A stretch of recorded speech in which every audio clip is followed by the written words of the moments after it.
Bien, mesdames et messieurs, je vous propose de démarrer ce conseil municipal, le quorum étant atteint. Donc, avant de démarrer ce conseil, il me faut votre approbation sur la tenue d'urgence de ce conseil municipal. Donc, j'ai un petit rappel, un petit texte, enfin un petit rappel à vous faire sur les dispositions qui nous concernent aujourd'hui.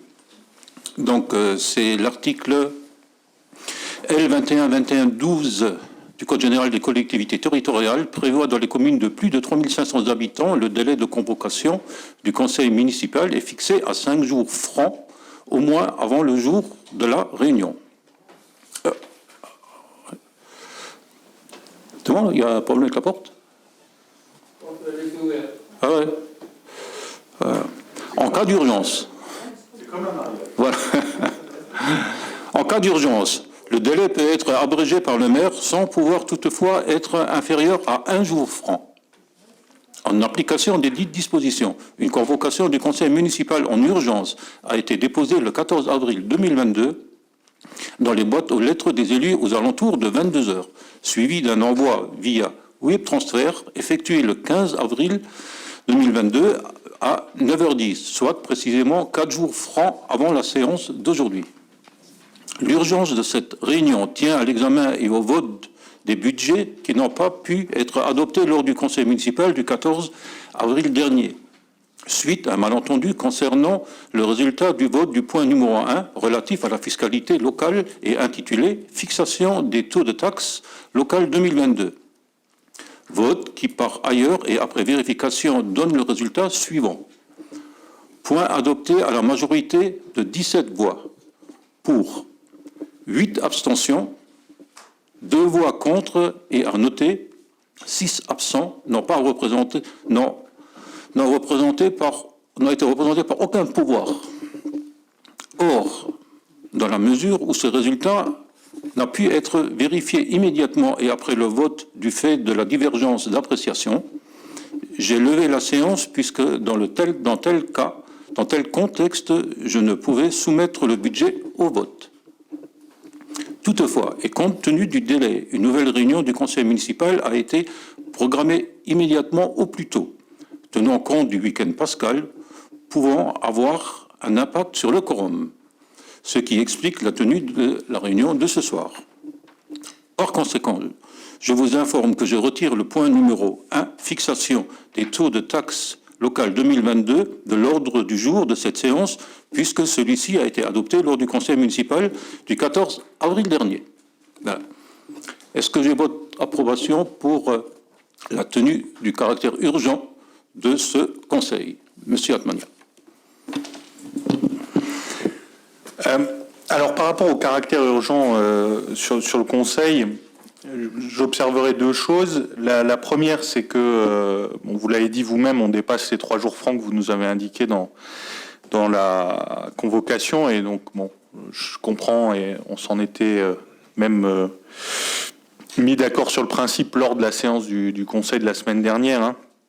Mais on aurait très bien pu avoir finalement, vu les textes, une convocation classique. Finalement, on n'est plus à 1 ou 2 jours près, je pense, puisque on a déjà le trophée. Oui, je comprends. Mais on a déjà le trophée de la dernière commune de Moselle à ne pas avoir adopté son budget avant le 15 avril. Donc c'est quand même un trophée à souligner. Hein. Je pense que bon, voilà, ça c'est une chose. Sur le résultat du vote, j'aurais bien aimé voir la vidéo tout de même, monsieur le maire. Je pense il n'y a pas de souci. Je me doute. Il n'y a pas de souci. Bon, ça reste un signal qui, pour moi, est non négligeable. Et je pense que vous devriez y prêter une forte attention à l'avenir. Voilà. Bien sûr, je vous donne mon accord s'il est nécessaire pour cette convocation raccourcie. Et je souhaite poursuivre nos débats dans une construction sereine. Merci, monsieur Atmania. Vous savez, je suis quelqu'un qui est très ouvert, je suis très ouvert à la discussion, et je ne demande pas à chaque élu d'être constamment d'accord, et s'il y a parfois une petite divergence, il faut la respecter. il faut la respecter. C'est aussi la démocratie. C'est pas, on est d'accord, mais en fait on ne l'est pas. Mais pour bien faire, non, on est là pour discuter. Quand on a une petite divergence, eh bien, il faut l'expliquer. Hein. On aurait peut-être dû, ceux qui se sont abstenus auraient peut-être pu dire je m'abstiens parce que, et on aurait pu expliquer pourquoi ce taux de taxe, est ainsi. Voilà. Alors, je comprends ce que vous dites, hein, mais il en reste pas moins que... Alors, il y a deux problématiques. La première, c'est ce que vous considérez une libre expression de la démocratie, ce que moi je considère être, à un moment donné, une remise en question un peu de vos décisions tout de même, puisque quand vous dites qu'il y a des accords, oui, des accords, c'est remise en question, qu'il y a un débat au sein d'une majorité, c'est sain, ça existe. Et au Conseil, ça c'est un autre débat. Mais sur la forme du Conseil municipal, alors les choses se sont emballées, monsieur le maire, mais après 22 ans d'expérience que vous pouvez avoir, finalement, une simple suspension de séance aurait pu faire l'affaire. On ne va pas revenir sur l'histoire, ça a été fait comme ça. Voilà. Maintenant, on a un budget primitif à travailler. Exactement. Allez. Alors, je peux prendre sa parole Oui, bien sûr. Monsieur Atmania, si vous n'étiez pas empressé de partir, on avait refait les comptages juste après et on aurait pu très bien continuer ce conseil. C'est bon, vous êtes empressé d'aller sur le perron de la mairie pour faire vite une vidéo. Vous savez, c'est pas une opposition constructive, là, ce que vous avez. Pas du tout.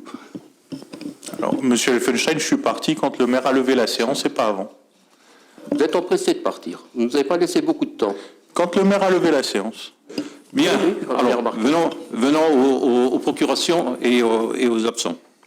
Alors, en donné procuration, Madame Schweitzer à Monsieur Lauer, Monsieur Edinger à moi-même, Monsieur Letellier à Monsieur Vecchio, Monsieur Wojciechowski à Monsieur Atmania, Madame Lallemand à Monsieur Mouton, Madame Anneka Becca à Madame Muller, Monsieur Herbivo à Madame Guérin et Madame Maté à Madame Klein. Et sont absents excusés sans procuration, pas de procuration, Madame Bouchenga et Madame Barnelman. Elle n'est pas arrivée là. Une procuration, elle ne se donne pas en mairie, elle se donne au cabinet ou au conseil municipal. En tout cas, elle n'est pas arrivée là. Voilà. Donc, moi, je pars, je reste assez procédurier. Voilà, c'est ça. Donc, voilà.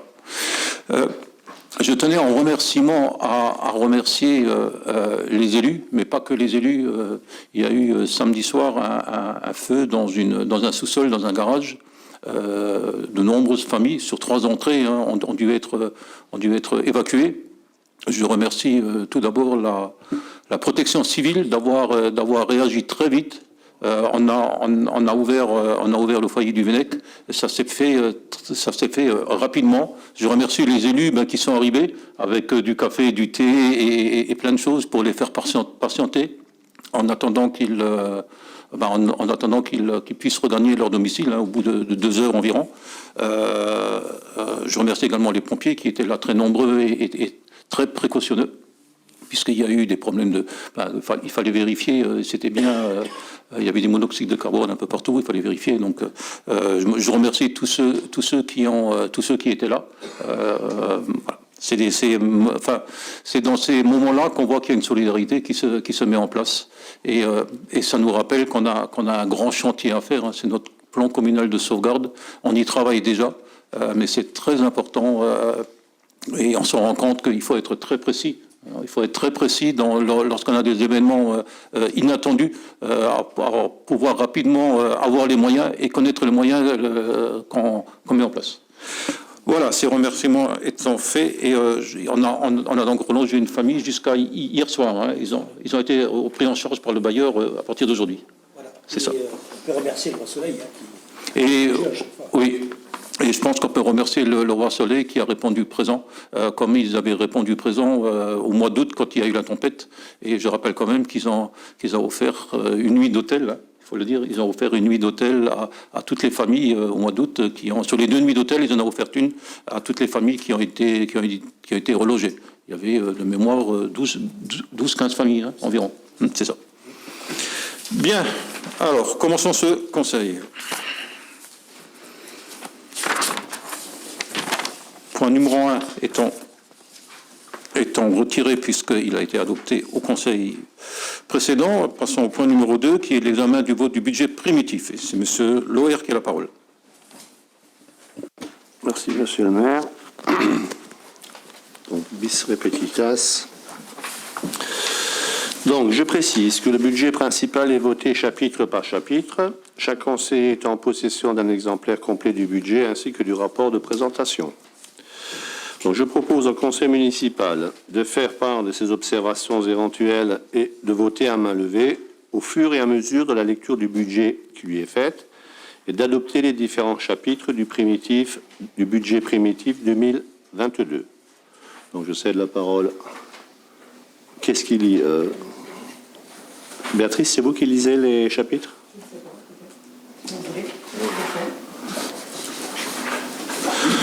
Donc, on vous fait lecture et moi, je vous fais voter. Budget principal, section de fonctionnement, chapitre de dépenses de fonctionnement. Chapitre 011, 8 867 476,67. Y a-t-il des questions? Je passe au vote. Qui est contre? Qui s'abstient? Vous avez noté? Pour ceux qui ont des procurations, on en déduit que quand vous levez une main, c'est pour les deux. C'est bien ça? OK. On poursuit. Chapitre 012, 13 693 090. Oui, c'est un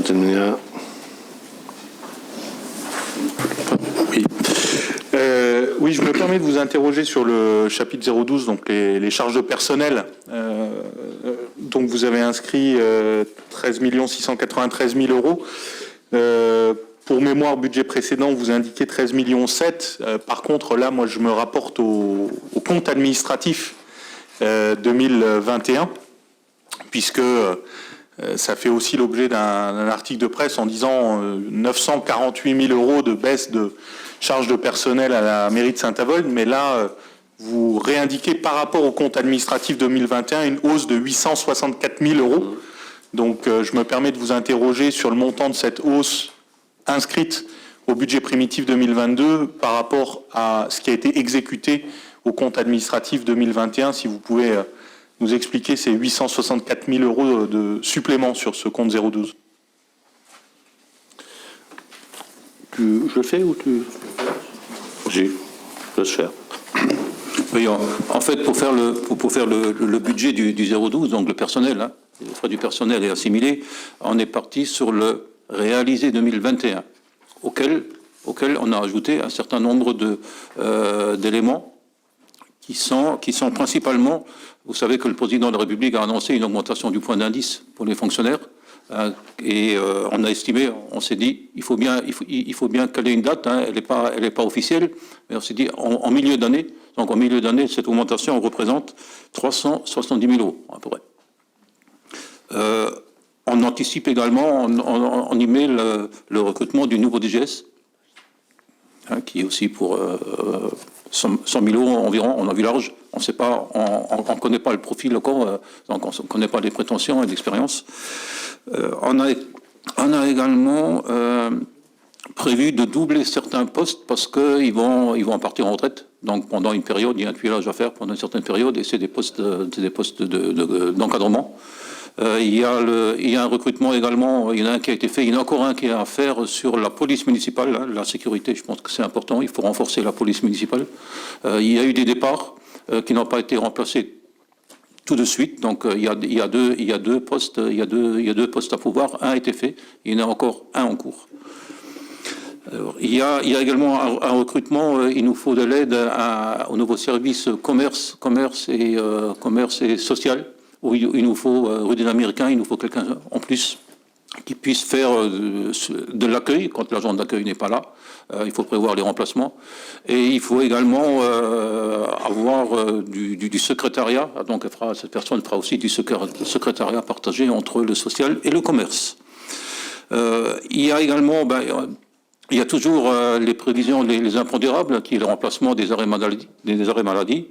Et il y a également une réserve de 40 000 euros qui est prévu sur les éventuelles augmentations des salaires, les rémunérations. Vous savez que le service RH, je les remercie, ils travaillent sur quelque chose qui aurait dû être fait depuis très longtemps, c'est les lignes directrices de gestion, et c'est ce qui va déterminer la promotion des agents. Donc ça va être fait cette année, il faut en tenir compte. Voilà en gros ce qui est pourquoi on revient sur un budget qui est similaire, un budget prévisionnel qui est similaire à celui de 2021.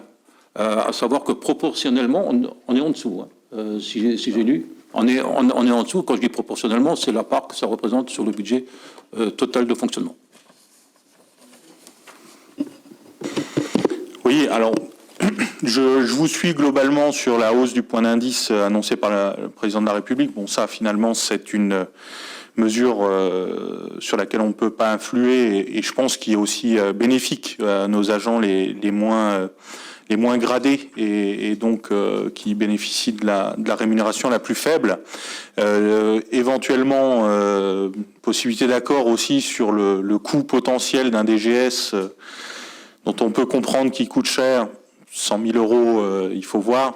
J'entends que vous avez prévu large, j'espère que vous ferez moins. Sur le reste, j'étais parti par rapport au rapport de présentation que vous nous avez transmis sur plutôt une tendance à la baisse, puisque vous indiquiez des départs à la retraite effectivement non remplacés, un certain nombre de choses. J'avais, lors du précédent conseil municipal, où on a fait le compte administratif, salué le fait qu'on était plutôt sur une tendance à la baisse de ce point de vue-là. Je regrette qu'on soit à nouveau sur une tendance à la hausse, partiellement de votre fait, partiellement du fait de mesures nationales. En tous les cas, je pense que, et je le redirai de façon systématique, la mobilité interne est toujours favorable et la formation est toujours favorable au recrutement externe d'agents dans les services. Quand vous dites sur le service commerce, social, des agents d'accueil, des agents de secrétariat, voilà, je pense que moi, il faut que vous me prouviez par A plus B qu'on n'a pas aujourd'hui, alors qu'on a quasiment 300 ETP dans la boutique, en comparaison, une ville comme Creuswald ou comme Frémin-Merlebach sont à 2 fois moins. Donc je pense qu'on a sérieusement alors même si on ne descend pas à 2 fois moins parce qu'il y a quand même 4000 habitants de différence, ça je veux bien l'entendre. Vous savez bien qu'on ne peut pas comparer des choses sans aller dans le détail et voir ce qu'on assure en interne. Mais moi je suis d'accord là-dessus, mais encore une fois, je suis prêt à aller dans la comparaison plutôt loin sur les services qui sont assurés en interne dans des collectivités voisines et sur les services que nous assurons en interne, et je pense qu'on ne serait pas tout à fait loin du compte. Donc tout ça pour vous dire, parce qu'en dehors de ça, je l'ai déjà dit, il y a un certain nombre de services, on s'en est expliqué et on a un désaccord sur le sujet, que vous accomplissez par des prestataires extérieurs. Donc ça, il ne faut pas l'oublier, il y a ces charges de personnel en interne, plus un certain nombre de prestataires extérieurs aussi. Donc là-dessus, vous l'aurez compris, je suis en désaccord par rapport à cette réaugmentation, à ces 864 000 euros d'augmentation par rapport au budget, au compte administratif 2021. Je pense qu'on peut pas, il y a 2 semaines, se saluer en disant bah voilà, on a fait les économies qui vont bien et puis revenir au même niveau ou quasiment à moins de 100 000 euros près 2 semaines après. Ok. Alors je vais compléter ma réponse parce que vous parlez de la mobilité et d'agents qui souhaitent avoir un autre emploi. Alors depuis 2 ans, lorsqu'il y a un emploi vacant, il y a un poste à pourvoir qui est publié. Il y a un poste à pouvoir qui est publié et dans la plupart des cas, on ne trouve pas en interne. On ne trouve pas parce que c'est des compétences peut-être un peu spéciales et qu'on a beaucoup de personnes qui ont été embauchées par le passé, pas par leurs compétences mais par leurs affiliations. Voilà, donc on se retrouve avec un manque de compétences sur beaucoup de niveaux. Pour vous donner, alors il y a d'autres postes pour vous dire. Service déménagement, il y a 2 postes à pouvoir. Appel à candidature, 0. 0. Il n'y a personne. Voilà, il n'y a personne. 0. Alors, il y en a un autre, il y a eu un départ en retraite qu'on ne souhaitait pas remplacer. L'agent de prévention. C'est vachement important, l'agent de prévention. Je ne parle pas que de Covid. Il faut accompagner les accidents du travail. Il faut accompagner quelque chose qu'on ne fait pas. Quand il y a un nouvel agent qui arrive, il faut le prendre en main. Il faut lui donner les consignes de sécurité. Il y a un certain nombre de choses. Comme ça se fait dans l'industrie. Dans chaque société, il nous faut un agent de prévention. J'ai parlé du plan communal de sauvegarde tout à l'heure. C'est son boulot aussi. À la promotion en interne, il y a eu 2 candidats. Il y en a un qui a été retenu et qui s'est désisté. Et l'autre n'a pas le profil. Donc on va embaucher en externe. C'est aussi prévu. Donc vous voyez, la mobilité c'est bien, mais ça a ses limites. Voilà. Aussi.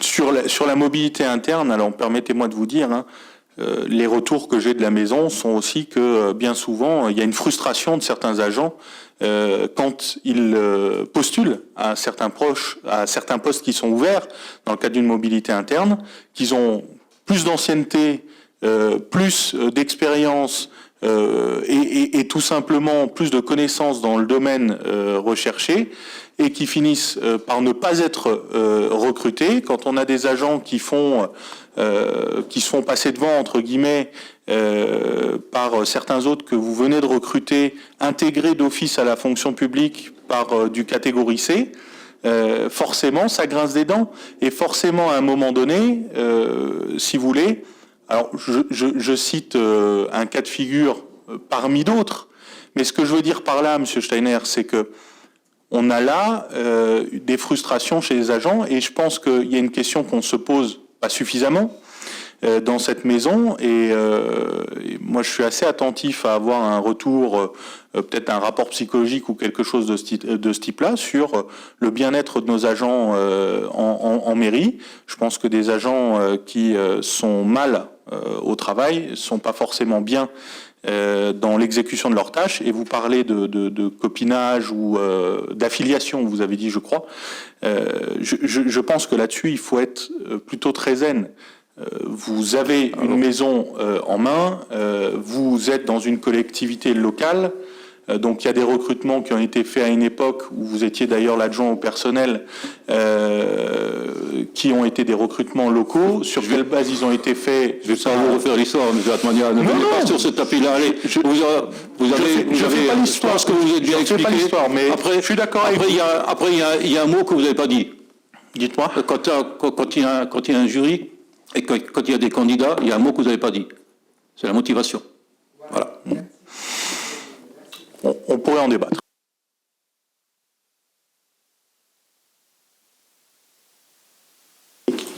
Ah oui, d'accord. Donc on passe au... J'ai perdu là. Excusez-moi. Donc qui est contre? Qui s'abstient? Merci. Prochain chapitre. Chapitre 014, atténuation de produits. 2 066 402. Des questions? Qui est contre? Qui s'abstient? Merci. Chapitre 65, autres charges de gestion courante, 3 860 274. Des questions? Non? Qui est contre? Qui s'abstient? J'avais une question là pour vous. Par rapport au si, ça marche. Par rapport aux subventions aux associations personnes privées. Donc, budget précédent, 1 318 500. Budget proposition nouvelle, 1 366 000. Donc, l'année dernière, on était sur 2021. Il y avait un certain nombre de baisses qui avaient été opérées sur des subventions aux associations. Moi, ce que je tenais à dire, c'est que, alors, on en a passé un certain nombre, par exemple, et je crois que le point passe après, de subventions aux associations, et souvent, je vois un delta qui est relativement important entre les demandes faites par les associations et le montant finalement accordé par la collectivité. Alors, autant, un certain nombre de fois, je suis bien d'accord sur le fait que, voilà, il y a peut-être des demandes qui sont excessives et qui sont peut-être parfois un peu gonflé. Vous avez donné votre réponse. Autant un certain nombre de fois, et je pense que la ville, au vu de l'excédent qu'elle génère et au vu de la fiscalité qu'elle fait peser sur les habitants, pourrait subvenir complètement à ces demandes d'association. Voilà, donc je tenais à le dire.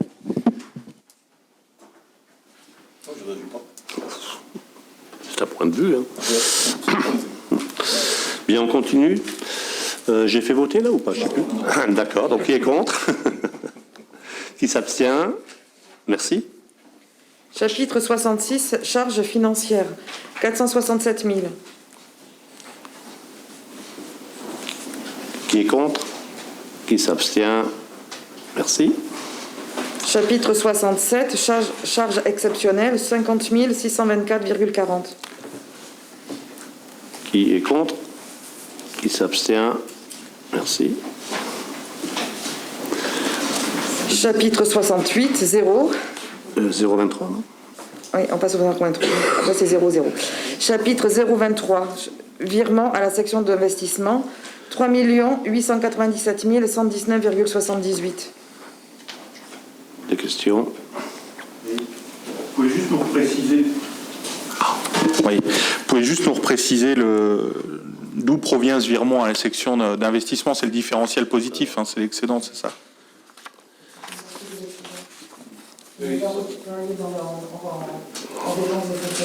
D'accord. Ok. Donc 3. Vous l'avez dans l'explicatif. Hein. Oui.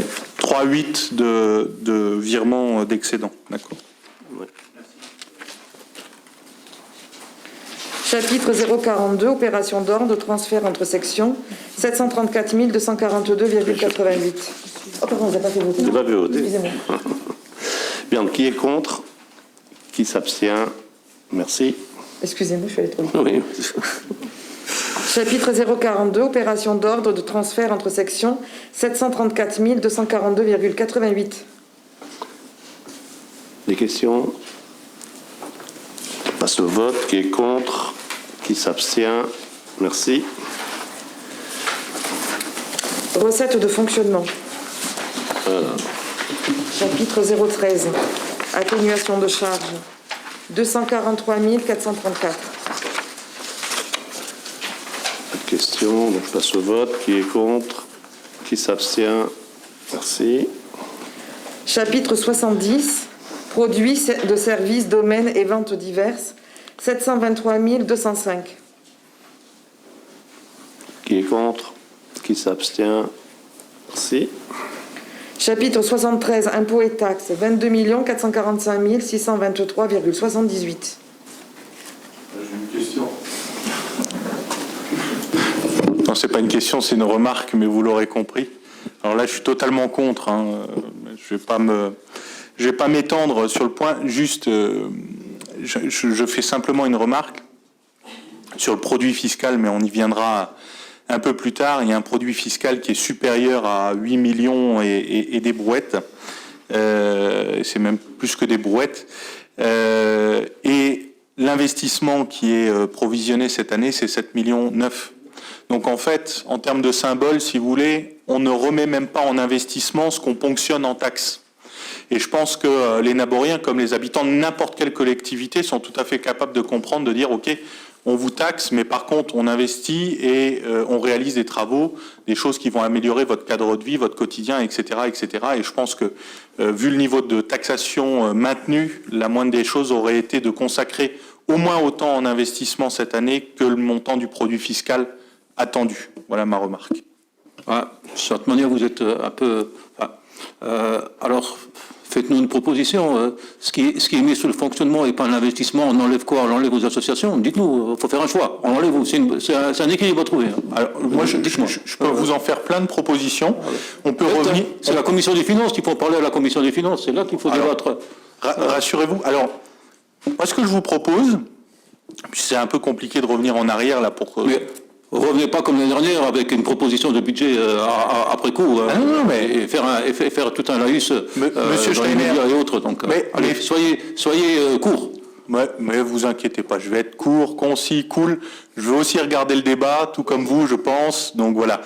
Mais tout ça pour vous dire, on est resté dans le fonctionnement décrit l'année dernière, c'est-à-dire que le budget, quand je viens à la commission des finances, je ne l'ai pas. On me donne simplement les grandes lignes je dirais, montant du budget d'investissement, montant de la section de fonctionnement, les divers budgets annexes où j'ai les budgets globaux, mais je n'ai pas ces documents-là sous les yeux. Donc c'est compliqué, si vous voulez, de travailler à une proposition concrète que je pourrais vous remettre. Si vous en êtes d'accord, l'année prochaine, trois semaines avant, je vous demande pas beaucoup, avant le conseil municipal, vous me faites passer un document de travail. Je vous fais des propositions, vous les acceptez, vous les acceptez pas, mais je vous les fais de bonne grâce. Ah, je suis entièrement d'accord avec vous. Bon, bah, l'année prochaine. On l'invite autour de la table. Bon, allez. Donc, on passe au vote. Qui est contre? Qui s'abstient? Merci. Chapitre 74, dotation et participation, 4 126 529. Qui est contre? On a eu les notifications de l'État par rapport aux dotations. Oui. Oui. Et donc on est sur une stabilité, je suppose. On a fait un peu plus de DSU et on a intégré la DSU. Merci. L'année dernière, la DSU était de 227 357 et pour 2022, elle est de 243 923. Donc, je passe au vote. Qui est contre? Qui s'abstient? Merci. Chapitre 75, autres produits de gestion courante, 1 038 240,83. Sur le revenu des immeubles, si vous pouvez nous expliquer le différentiel relativement important.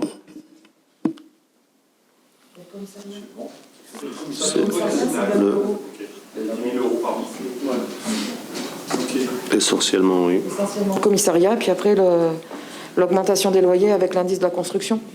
Voilà. Et on avait des logements qui étaient vacants et qui ont été loués. Donc, qui est contre? Qui s'abstient? Merci.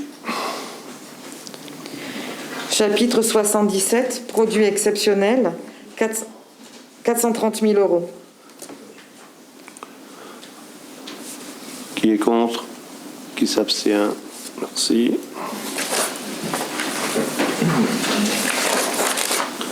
Donc il reste le 002. Section d'investissement. Non, le résultat reporté. Le 002, le résultat reporté. Non, D'accord. il n'apparaît pas sur le... Sur le les vote. cartes. D'accord. Chapitre 20. Donc on passe à la section d'investissement, dépenses d'investissement, chapitre 20. Immobilisation incorporelle sauf le 204, 269 327,60. Qui est contre? Qui est pour? Qui s'abstient? C'était une blague.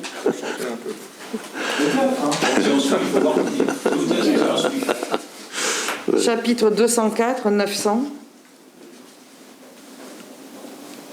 Qui est contre? Qui s'abstient? Merci. Chapitre 21, immobilisation corporelle, 4 192 379,28. Qui est contre? Qui s'abstient? Merci. Chapitre 16, emprunts et dettes assimilées, 2 141 000. Qui est contre? Qui s'abstient? Merci. Chapitre 27, autre immobilisation financière, 19 201. Qui est contre? Qui s'abstient? Ça suit là. Oui. Recettes d'investissement, chapitre 13, subventions d'investissement, 304 725. Qui est contre? Qui s'abstient? Merci.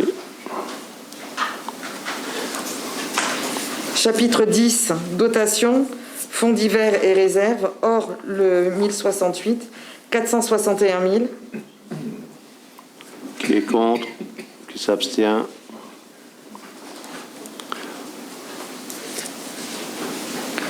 Le 1068, excédent de fonctionnement, 1 945 629,45. Qui est contre? Qui s'abstient? Merci. Chapitre 27, autre immobilisation financière, 4 006. Qui est contre? Qui s'abstient? Merci. Chapitre 024, produits de cession d'immobilisation, 603 046. Qui est contre? Qui s'abstient? Chapitre 021, virement de la section de fonctionnement, 3 897 119,78. Qui est contre? Qui s'abstient? Chapitre 040, opération d'ordre de transfert entre sections, 734 242,88. Juste un point. Je me permets au cas où de vous réinterroger, puisque je regardais de façon attentive les tableaux, notamment sur la section d'investissement. Est-ce que vous n'avez pas pu, par hasard, me dire le montant de dépenses engagées à date? Non, vous n'avez pas regardé. Bon, c'est pas grave, je vous en pardonne, bien volontiers. Mais on vous le communiquera.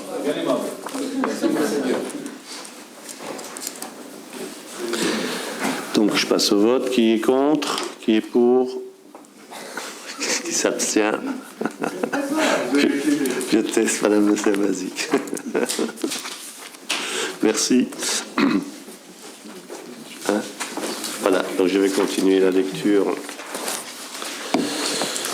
Donc, par conséquent, le budget primitif 2022 en recettes et en dépenses, en mouvement budgétaire, à la somme de 41 586 592,84 euros, se décomposant comme suit.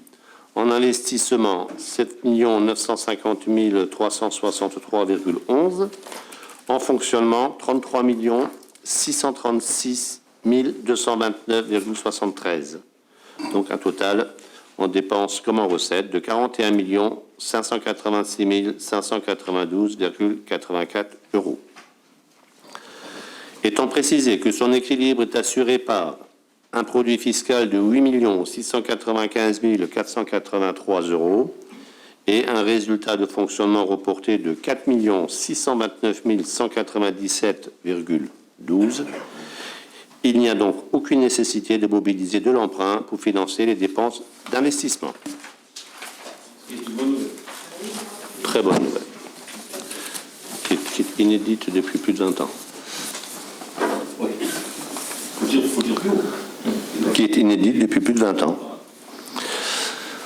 D'autoriser Monsieur le maire à procéder tout au long de l'exercice budgétaire aux éventuels virements de crédits nécessaires à la continuation des programmes y figurant, ceci par virement interne dans la limite des crédits votés par chapitre budgétaire.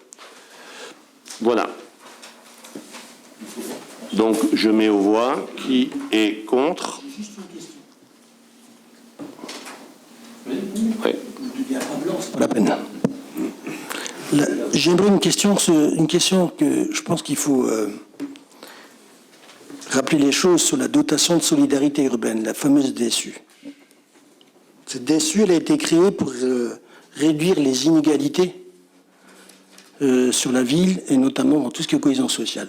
Je sais que l'État nous demande à ce qu'elle ne soit pas fléchée sur le budget. Par contre, peut-on considérer à un moment donné dans le fonctionnement de la municipalité de réserver cette enveloppe-là sur ce qui tourne autour de l'action sociale et justement à la réduction des inégalités sur la ville. Voilà. Je peux répondre sous réserve après de contrôle de la nomenclature. Hein. C'est simplement, je pense, l'application comptable qui fait ça, mais c'est sous réserve de Mme Kempenich. C'est bien ça. Hein. En gros, il y a un pot commun, ça rentre dedans. Après, Bien sûr, effectivement, Monsieur le maire, ce n'est pas une recette qui est affectable comme d'autres. Mais après, c'est le projet politique. Voilà, c'est le projet politique.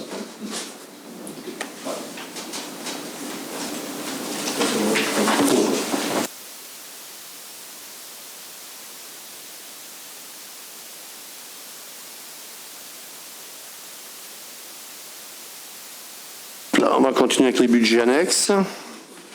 Donc ça c'est fait. Donc le premier budget annexe, c'est l'action culturelle. Alors, il est arrêté, enfin pas encore, mais on va le lire, hein, donc je vous laisse. Hein, je ne vais pas refaire tout ça, enfin le projet du budget. Là. Pareil. Section de fonctionnement, dépenses de fonctionnement, chapitre 011, charges à caractère général, 495 100. Qui est contre? Qui s'abstient? Merci. 012, charges de personnel, frais assimilés, 661 200. Qui est contre? Qui s'abstient? Merci. Chapitre 65, autres charges de gestion courante, 38 600. Qui est contre? Qui s'abstient? Merci. Chapitre 76, charges exceptionnelles, 20 000. Qui est contre? Qui s'abstient? Merci. Chapitre 023, virement à la section d'investissement, 62 355,92. Qui est contre? Qui s'abstient? Merci. Chapitre 042, opération d'ordre de transfert entre sections, 9 176,44. Qui est contre? Qui s'abstient? Merci. Recettes de fonctionnement. Chapitre 013, atténuation de charges, 10 000. Qui est contre? Qui s'abstient? Chapitre 70, produits de services, domaines, ventes diverses, 160 000. Qui est contre? Qui s'abstient? Merci. Chapitre 74, dotation et participation, 49 000. Qui est contre? Qui s'abstient? Merci. Chapitre 75, autres produits de gestion courante, 1 072 634,60. Qui est contre? Qui s'abstient? Merci. Chapitre 77, produits exceptionnels, 1 500. Qui est contre? Qui s'abstient? Merci. C'est bon? Donc, il est arrêté en recettes et en dépenses, en mouvement budgétaire, la somme donc de 1 377 369,20 €, se décomposant comme suit. En section d'investissement, 84 234. Non. Ah, je croyais que je suis On a plus. fini le fonctionnement, on n'a pas commencé l'investissement. Autant pour moi. C'est pas grave. Section d'investissement, dépenses d'investissement. Chapitre 21, 76 800. Qui est contre? Qui s'abstient? Merci. Recettes d'investissement. Chapitre 13, 6 000. Qui est contre? Qui s'abstient? Merci.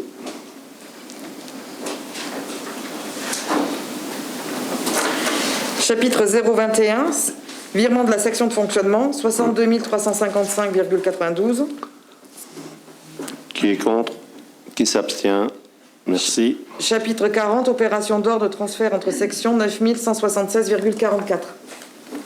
Qui est contre? Qui s'abstient? C'est bon. C'est bon? Alors, bon, je reprends mon exposé de tout à l'heure. Donc, il est arrêté en recettes et en dépenses, donc la somme d'1 377 369,20 €, se décomposant comme suit. Donc, en section d'investissement, 84 234,60. En fonctionnement, 1 293 134,60. Donc, pour un total d'1 377 369,20 €. Son équilibre est assuré par une subvention d'équilibre du budget principal de 1 61 734,60 €. Ceci étant exposé, vous est proposé d'approuver le budget primitif annexe de l'action culturelle pour l'exercice 2022 tel que présenté ci-dessus, d'autoriser Monsieur le maire à procéder tout au long de l'exercice budgétaire aux éventuels virements, etc., etc. Je soumets au vote. Qui est contre? Qui s'abstient? Merci.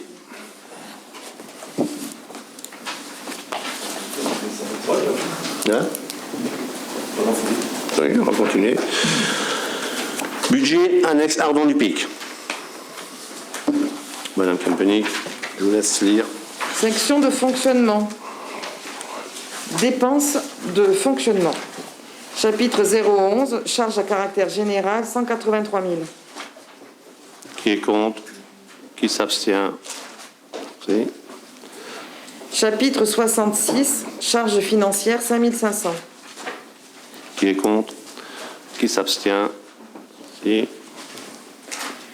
Chapitre 023, virement à la section d'investissement, 300 007.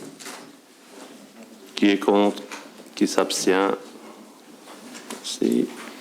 Chapitre 042, opération d'ordre transfert entre sections, 1 062 631,34. Qui est contre? Qui s'abstient? Merci. Chapitre 043, opération d'ordre intérieur de la section, 5 500. Qui est contre? Qui s'abstient? Merci. Recettes de fonctionnement. Chapitre 70, produits, services, domaines, ventes diverses, 73 240. Qui est contre? Qui s'abstient? Merci. Chapitre 75, autres produits de gestion courante, 2000. Qui est contre? Qui s'abstient? Merci. Chapitre 042, opération d'ordre de transfert entre sections, 1 274 771,37. Qui est contre? Qui s'abstient? Merci. Chapitre 043, opération d'ordre intérieur de la section, 5 500. Qui est contre? Qui s'abstient? Merci.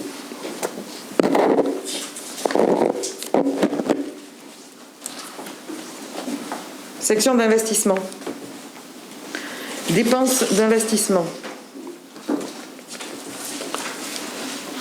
Chapitre 16. Emprunts et dettes assimilés, 80 000,72. Qui est contre? Qui s'abstient? Merci. Chapitre 040, opération d'ordre de transfert entre sections, 1 274 771,37. Qui est contre? Qui s'abstient? Merci. Recettes d'investissement. Chapitre 16. 15 111,53. Qui est contre? Qui s'abstient? Merci.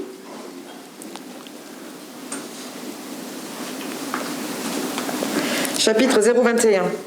Virement de la section de fonctionnement. 300 007. Qui est contre? Qui s'abstient? Merci. Chapitre 040. Opération d'ordre de transfert entre sections. 1 062 631,34. Qui est contre? Qui s'abstient? Merci.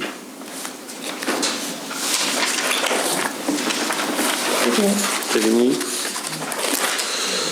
Donc, il est arrêté en recettes et en dépenses à la somme donc de 2 958 028,24 euros. Se décomposant comme suit. Donc, en section d'investissement, 1 377 749,87 euros. En fonctionnement, 1 580 278,37 pour un total donc de 2 958 028,24 euros. Son équilibre en investissement est assuré par le versement d'une avance à partir du budget principal d'un montant de 15 111,53 euros. Ceci étant exposé, vous est proposé 1. D'approuver le budget primitif annexe lotissement Ardent du Pic pour l'exercice 2022 tel que présenté ci-dessus. De voter le versement d'une avance de 15 111,53 euros à partir du budget principal et d'autoriser le maire de procéder tout au long de l'exercice, voté par le chapitre budgétaire. Y a-t-il des questions? Je soumets au vote. Qui est contre? Qui s'abstient? Merci. Bien, on continue par le budget annexe du crématorium. Madame Kempenik, vous avez la parole. Section de fonctionnement. Chapitre 011, dépenses de fonctionnement. Chapitre 011, charges à caractère général, 22 068,57. Qui est contre? Qui s'abstient? Merci. Chapitre 67, charges exceptionnelles, 10 000. Qui est contre? Qui s'abstient? Merci.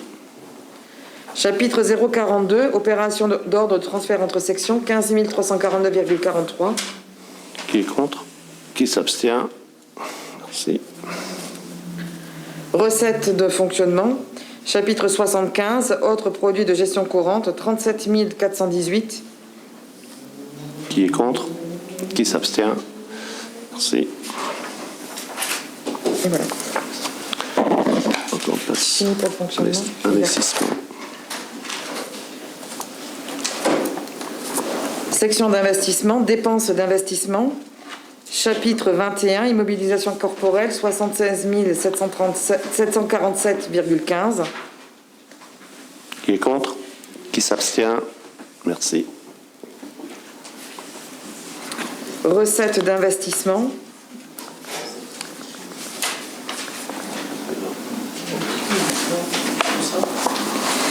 Chapitre 040, opération d'ordre de transfert entre sections, 15 349,43. Qui est contre? Qui s'abstient? Merci. Et il y a un excédent. C'est bon? C'est bon. Donc, il est arrêté en recettes et en dépenses dans la somme donc, de 124 165,15 euros, se décomposant comme suit. En section d'investissement, 76 747,15. En fonctionnement, 47 418 euros, pour un total donc de 124 165,15 euros. Son équilibre est assuré par le versement en recettes d'un reversement par le délégataire d'un pourcentage sur son chiffre d'affaires de l'année antérieure afin de compenser la perte du produit de la taxe de crémation qui a été supprimée par la loi des finances 2021.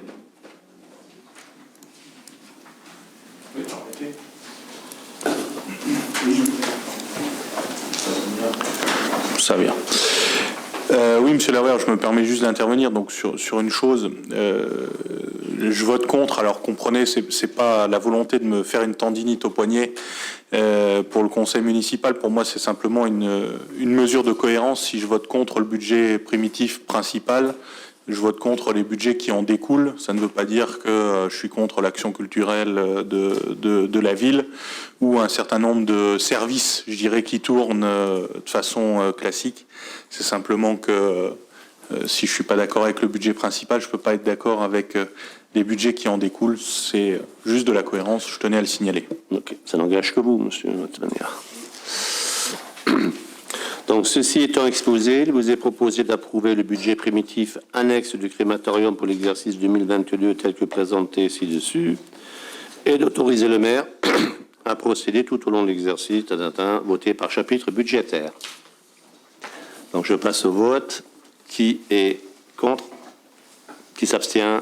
Merci beaucoup.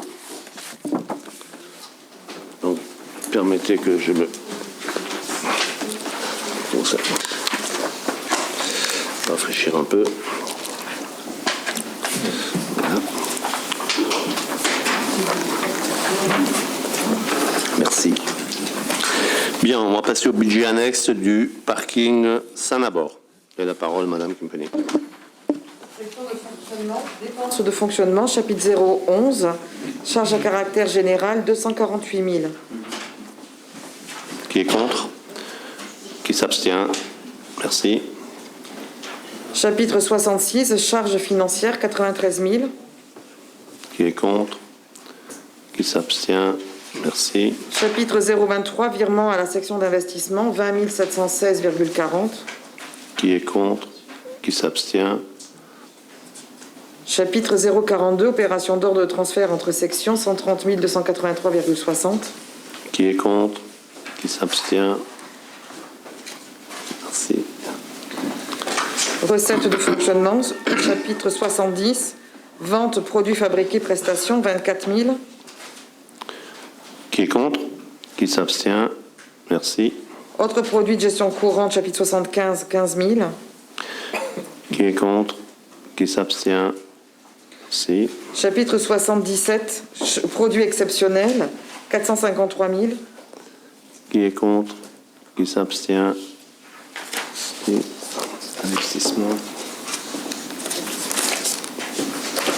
Section d'investissement. Dépenses d'investissement.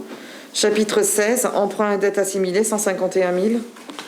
Qui est contre? Qui s'abstient?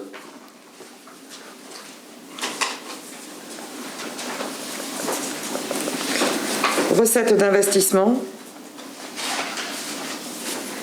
Chapitre 106, réserve, 16 061,63. Qui est contre? Qui s'abstient? Merci. Chapitre 021, virement de la section de fonctionnement, 20 716,40. Qui est contre? Qui s'abstient? Chapitre 040, opération d'ordre de transfert entre sections, 130 283,60. Qui est contre? Qui s'abstient? Merci. Donc, il est arrêté. Monsieur Brem a une question. Excusez-moi. Ça fait effectivement un certain nombre d'années qu'on verse dans les 400 000 euros du budget principal pour couvrir d'une part l'emprunt et les charges afférentes à ce parking. Alors au niveau de l'emprunt, il reste combien à rembourser en gros?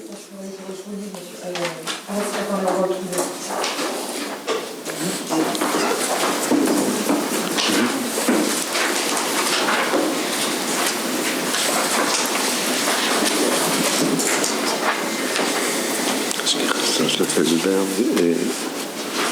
Ok. On a 2 emprunts sur parking. Et aujourd'hui, il reste 2 400 000... c'est le capital restant dû. Hein. Il reste 2 412 397,67.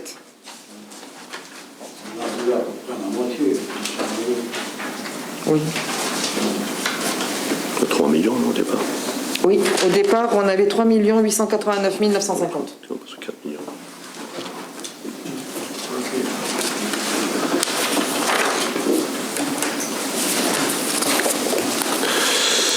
Donc, j'en étais où, moi? Je sais plus, là, je suis perdu. Hein? Maintenant, il faut que vous fassiez voter le budget. On va voir. C'est ça.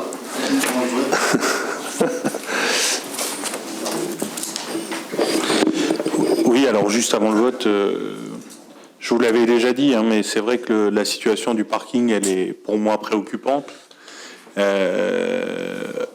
Un, sur le plan financier, donc ça c'est un sujet. Deux, sur le plan du devenir. Finalement, c'est un... Et pour moi, le sujet, c'est celui-là, c'est le sujet principal, c'est-à-dire aujourd'hui, qu'est-ce qu'on fait de ce truc en centre-ville qui est squatté en permanence, qui est dégueulasse en permanence, avec des agents qui y sont et qui souvent doivent ramasser des choses que personne n'aimerait ramasser, je pense, extrêmement et autres. Enfin bon, il y a d'autres choses plus gaies que ça. Bref, tout ça pour dire, il va falloir que vous trouviez pendant ce mandat une solution claire. Moi, je pense que tant que la ville n'aura pas la maîtrise totale de ce bien, on n'avancera jamais. Puisque on a aujourd'hui, je crois, 50% ou près de 50% de l'histoire. Hein, 49. Donc voilà, à partir de ce moment-là, soit on trouve quelqu'un, un privé, qui rachète l'ensemble et qui trouve un modèle économique rentable à ça. J'ai quelques doutes. Soit la collectivité prend la maîtrise foncière de cet ensemble-là et peut se saisir pleinement de la problématique. Enfin bon, voilà, c'est les deux solutions que j'entrevois par rapport à ça, mais il faut faire. Alors, Monsieur Brem souhaite, je compléterai après. Monsieur Atmania, je voulais quand même vous rappeler que ce sont vos amis là qui ont insisté lourdement pour faire ce parking, ok? Parce qu'à l'époque, soi-disant, c'était un besoin dans l'hypercentre, il fallait à tout prix un parking, ok, d'accord? Bon, j'avais proposé à l'époque qu'ils le construisent, qu'ils le gèrent eux-mêmes, non, parce que la première mouture, ils voulaient même faire un bail amphithéotique là-dessus, hein? Je vous rappelle, pour mémoire, hein? Après, ils nous ont vendu ce parking, des places de parking à prix d'or, hein. Après, au niveau des charges, Ils n'ont jamais rien fait. Ils n'ont jamais rien fait. On a payé la totalité des charges à leur place.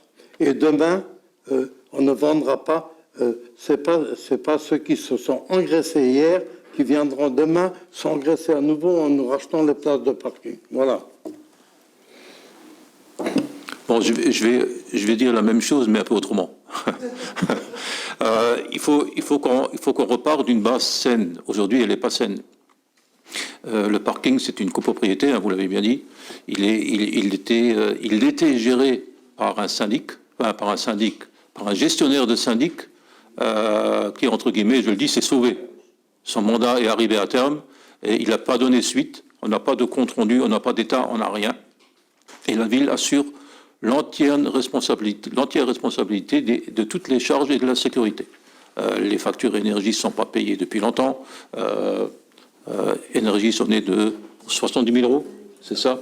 La ville a une quote-part qu'elle va payer, hein, c'est prévu qu'elle va payer les 2 tiers. Elle a sa quote-part, on va la payer. Mais aujourd'hui, on est dans une procédure judiciaire. Et il faut trouver une solution avec les autres propriétaires. À un moment donné, il faut les mettre au pied du mur, devant leurs responsabilités. Aujourd'hui, ils n'ont jamais été, mais on va les mettre devant leurs responsabilités. Et oui, vous avez raison, il faut trouver une destination pour ce parking. Est-ce que ça reste un parking ou pas? Je ne sais pas. Économiquement, je pense qu'un concessionnaire, il trouvera pas un équilibre. C'est pas avec le prix bas des parkings qu'on a ailleurs qu'ils vont trouver un équilibre à plusieurs millions d'euros où on rachète. Donc je pense pas. Mais effectivement, repartons à zéro. Ça c'est lié à laissons la procédure judiciaire se faire. En même temps, on attend la nomination d'un syndic provisoire pour remettre à plat les choses et redémarrer et payer et faire en sorte que les copropriétaires payent leurs dettes.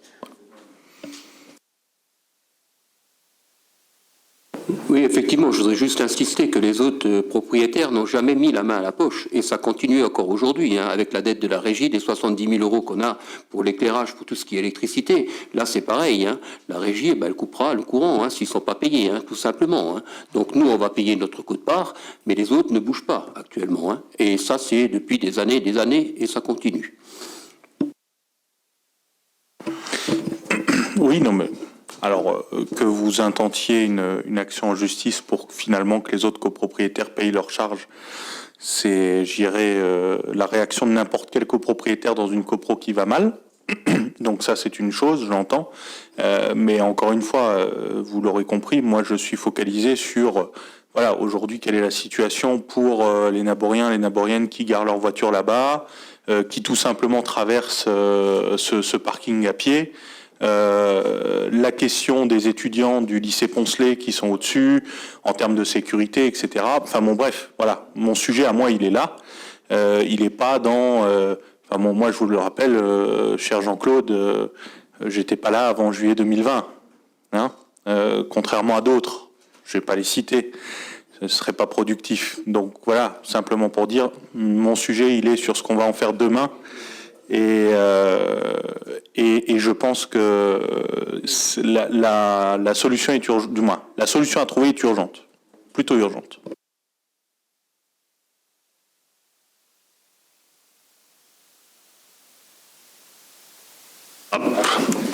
Qui est contre? Qui s'abstient? Merci. Bien, à présent, on va passer à l'examen et vote du budget primitif pour l'exercice 2022 pour la régie, camping et centre international de séjour le Felsberg. Madame Kempenik, la parole est à vous. Section de fonctionnement, dépenses, chapitre 01, charges à caractère général, 25 557,41.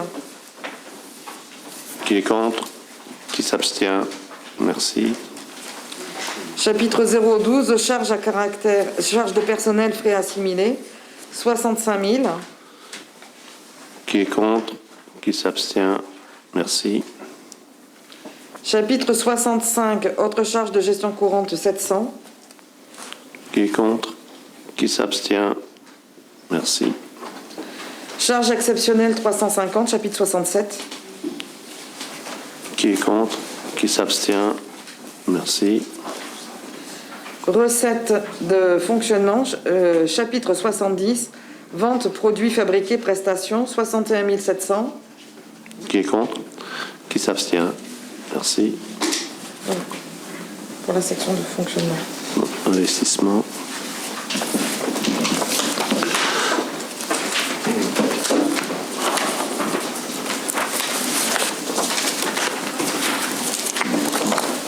Section d'investissement, dépenses d'investissement. Chapitre 10, dotation, fonds divers, réserve, 30 000. Qui est contre? Qui s'abstient? Merci. Chapitre 16, emprunt et dette assimilée, 1500. Qui- J'interviens volontairement sur la section d'investissement, pas sur l'ensemble. Moi, je suis foncièrement contre ce qui se passe là au niveau du camping du Felsberg. Je pense que on a une pépite qui est ce camping du Felsberg.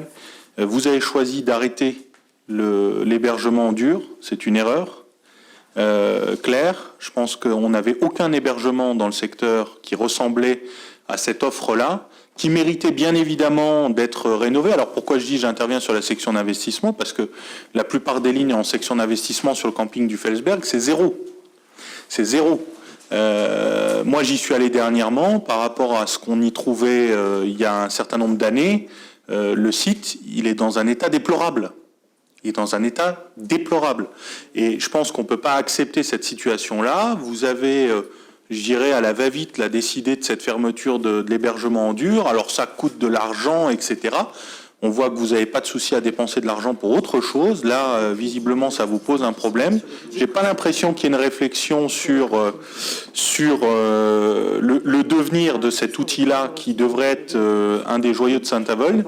Ça, c'est une première chose. Et la deuxième chose, bah forcément, et c'est pour ça que j'interviens sur ce budget d'investissement, je ne vois aucune traduction budgétaire d'une ambition quelconque que vous souhaiteriez donner à ce site.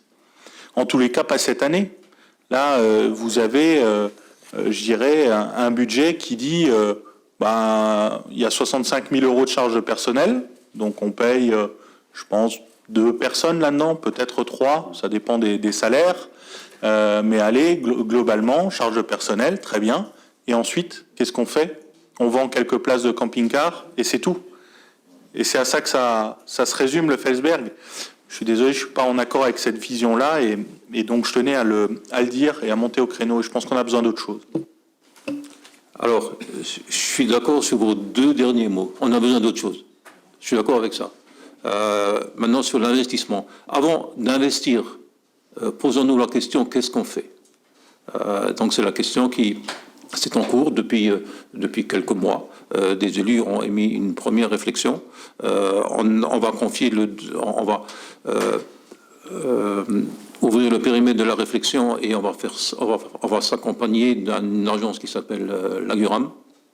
Alors pourquoi l'Aguram? C'est que dans le projet Ardent du Pic, c'est l'Aguram qui est en charge de l'étude. La première étude arrive à terme dans 2 mois. Une présentation sera faite aux élus.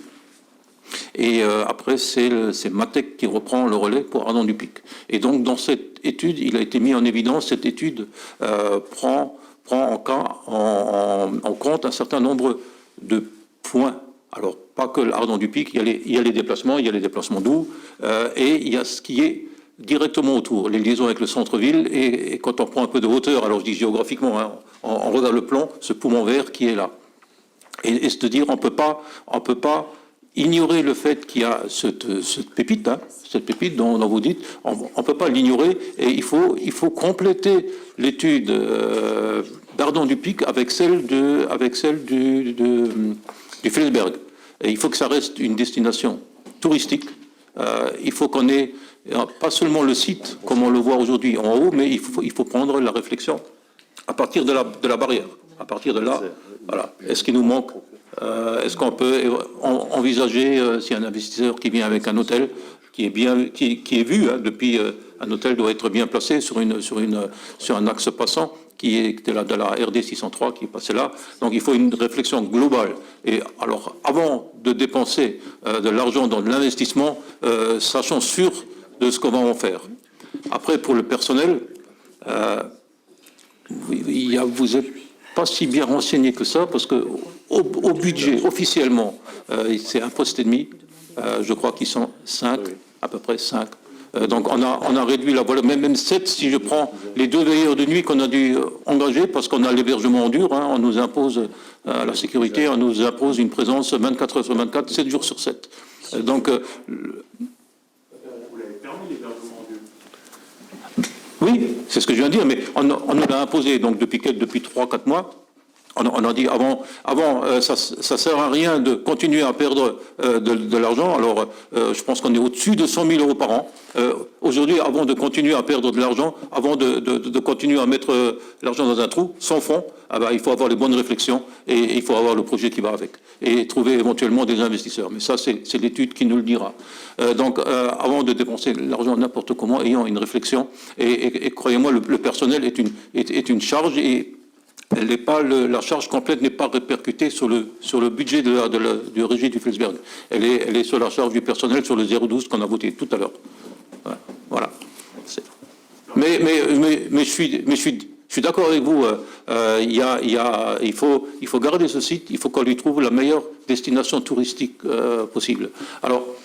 On peut se poser la question avec la CASAS, hein, la comité d'agglomération qui a la compétence tourisme.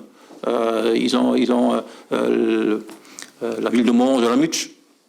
Est-ce qu'à l'agglo, on ne se pose pas la question, si on dit on donne juste une subvention à l'office du tourisme, c'est ça l'ambition qu'on a du tourisme sur notre territoire, je crois qu'on est loin. Je l'ai dit haut et fort, il faut que la comité d'agglomération se positionne sur son ambition de l'activité touristique qui génère beaucoup d'emplois.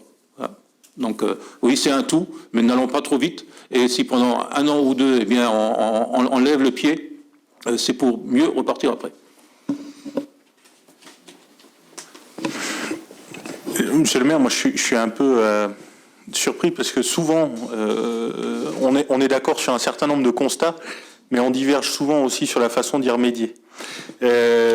Alors la première chose, vous me dites, voilà, on va lancer une étude ou il y a une étude qui est en cours avec l'Aguram.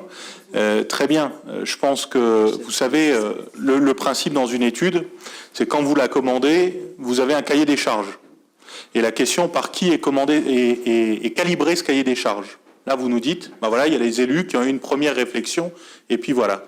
Moi, ce que je regrette, c'est que vous m'ayez pas dit, on a consulté les usagers, on a consulté les gens qui ont fréquenté, qui ont, j'irais presque habité ce lieu-là pendant des décennies et des décennies, pour construire ce cahier des charges. Il y en a certains qui sont présents d'ailleurs ici, et ces gens-là n'ont pas été consultés, ces gens-là ont été mis de côté. Et c'est dommage parce que, vous savez, il y a toujours 2 phases différentes quand vous faites une étude. Soit vous lancez l'étude, et puis après, pendant l'étude, on dit il y a une consultation des habitants. Ça, c'est généralement le principe. Mais le meilleur moyen de taper juste et de taper au plus proche des attentes de celles et ceux qui ont fait vivre le site et qui font vivre le site et qui feront vivre le site demain, c'est de les associer au calibrage de cette étude-là et de ne pas les laisser sur le bas-côté. Donc je regrette que ça n'a pas été fait. Alors, monsieur Atmania, et juste un dernier point. Vous pouvez dire 3 fois que vous le regrettez, mais vous qui avez fait des études, vous savez très bien que quand on fait des études comme ça, il y a une phase préliminaire qui est l'aide à la rédaction du cahier des charges. Oui. Et voilà, vous allez trop vite. Vous allez simplement trop vite. Non, c'est tout. Non, on le fait par ailleurs, monsieur le maire. C'est pas gênant de dire à un moment donné. J'ai jamais dit qu'on le fait pas. J'ai dit qu'on va quand démarre la réflexion elle démarre par qu'est-ce qu'on veut. Donc c'est la rédaction du cahier des charges et on va se faire aider pour cette rédaction. Et dans la rédaction du cahier des charges, vous avez tout intérêt à intégrer les usagers. Et je pense que les usagers sont tout à fait en capacité de vous donner des orientations qui pourront figurer dans le cahier des charges et qui donneront une orientation à l'étude. C'est pas uniquement l'orientation des élus. Les usagers d'il y a 10 ans ou de 15 ans, ils n'ont peut-être pas la même vue qu'aujourd'hui. Oui. Et pour autant, c'est pas des naboriens? On n'a pas les associés? Si. Alors on associe tous les naboriens. Pourquoi pas? Alors on a cherché tout le monde. Je préfère que vous disiez ça. Alors, non, mais vous l'avez pas fait. Non, j'ai mis un point d'exclamation. Ce que je dis, on s'est doté de comités de quartier, centre-ville, Cruzem, et ailleurs, mais là, ceux qui sont concernés, c'est centre-ville, Cruzem. Voilà par qui on peut avoir les sentiments. Et ces derniers, alors deux choses, M. Schenner. La première, dans votre programme électoral, vous avez dit « Je consulterai les Nabouriens sur tous les grands projets ». C'est un grand projet. Donc, il y a les comités de quartier, c'est une chose, mais il y a aussi la consultation des habitants. Encore une fois, vous allez trop vite pour consulter. Quelqu'un faut avoir un projet. Consulter pour les Allez, arrêtez. On peut consulter les gens sur une volonté. Je pense qu'il manque un peu d'expérience, M. Atmandia. Non, je pense qu'il manque encore. Allez, je clôture le sujet. On s'est exprimé tous les deux. Je vous enlève la parole, vous n'avez plus la parole. Allez, terminé.